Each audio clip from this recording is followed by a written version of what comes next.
আরিশাদের স্কুলের টিফিন টাইমে আরিশাকে নিয়ে আমি আরিশাদের স্কুলের পাশেই একদম একটা কলেজ আছে, তো ওই কলেজ মাঠেই বাচ্চারা খেলাধুলা করে। ওদের সাংস্কৃতিক যে অনুষ্ঠান ওটাও এই কলেজ মাঠেই হয়ে থাকে। তো এই কলেজটাতে আসলে আমার খুব ভালো লাগে। আমার পুরনো দিনের আমার এইচএসসি কলেজের কথা মনে পড়ে যায়। মোমিনুন্নেসা সরকারি মহিলা কলেজ প্রায় অনেকটা এরকমই ছিল। তো এখানে অনেক ফুল গাছ আছে, বিশেষ করে জবা ফুলের গাছ তো এই সময় একদম ফুলে ভরে থাকে। তো আমি আরিশাকে নিয়ে এখানে বসে থাকি টিফিন টাইমে। এখানে বসেও টিফিন খাই, একটু দৌড়াদৌড়ি করে, খেলাধুলা করে। তো স্কুল থেকে আসার পরে তো কাজ শুরু হয়ে যায়। তো মাথা ব্যথা করে স্কুল থেকে আসার পরে, কেন জানি না আমি সকালে নাস্তাটা করতে আমার দেরি হয়ে যায়, এই কারণেই হয়তো বা। তো আমার মাথা ব্যথার ওষুধ তো প্যারাসিটামলের বদলে আমার চা। এই চাটা হলেই আমার ব্যথাটা কমে যাবে আমি জানি। তাই সকালে দুপুরে রান্না করার আগেই আমি নিজের জন্য 1 কাপ খুব ভালো করে চা বানিয়ে নিই। আজকে চায়ে একটু কফিও মিশিয়েছি, যেহেতু মাথাটা খুব বেশি ব্যথা করছিল। তো চাটা শেষ করার পরে বাচ্চাদেরকে খেলতে দিয়ে এখন এখানে রান্না করতে চলে আসলাম। তো আজকে একটু ভিন্ন রকম করে রান্না করতে ইচ্ছা করছে। এখানে আমি নিজের জন্য একটু গুঁড়া মাছ ভিজিয়েছি, এটা পেঁয়াজ দিয়ে চচ্চড়ি করব, আর বাচ্চাদের জন্য মাছের কোফতা বানাবো।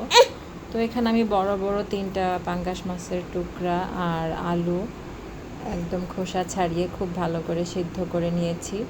সেদ্ধর সময় শুধু একটু পানি দিয়েছি আর লবণ দিয়েছি, আর কিছু মশলা দেইনি। তো সিদ্ধ হয়ে যাওয়ার পরে আগে মাছের কাঁটাটা বেছে নিয়েছি, আর এখানে মাছটা আগে থেতো করে নিয়েছি, তারপর আলুটা চটকে নিয়েছি।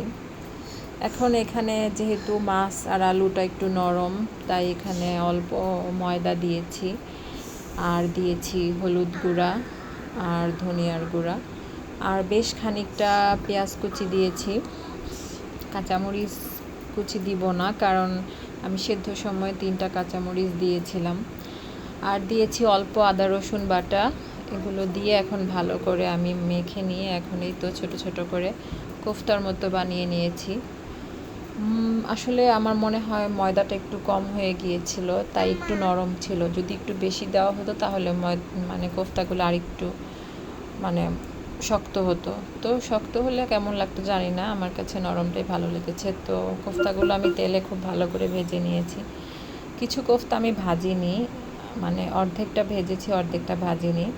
তারপর এখানে তেলের মাঝে পেঁয়াজ দিয়ে আদা রসুন বাটা মাংসের যেসব মশলা ছিল সব মশলা দিয়ে ভালো করে কষিয়ে নিয়ে তারপর ভাজা কোফতা আর ভাজা ছাড়া কোফতাগুলো দিয়ে আমি আবার কষিয়ে অল্প পানি দিয়েছি।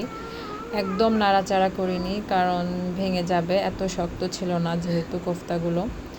তো এই তো আমার কোফতা তরকারিটা হয়ে গিয়েছে। আর এখানে আমি আমার জন্য একটু চচ্চড়ি করব, এটা কেউ খাবে না বাচ্চারা, তাই একটু ঝাল করে আমি চচ্চড়ি করছি। তো এই তো চচ্চড়িটা হাতে মাখিয়ে আমি বসিয়ে দিলাম।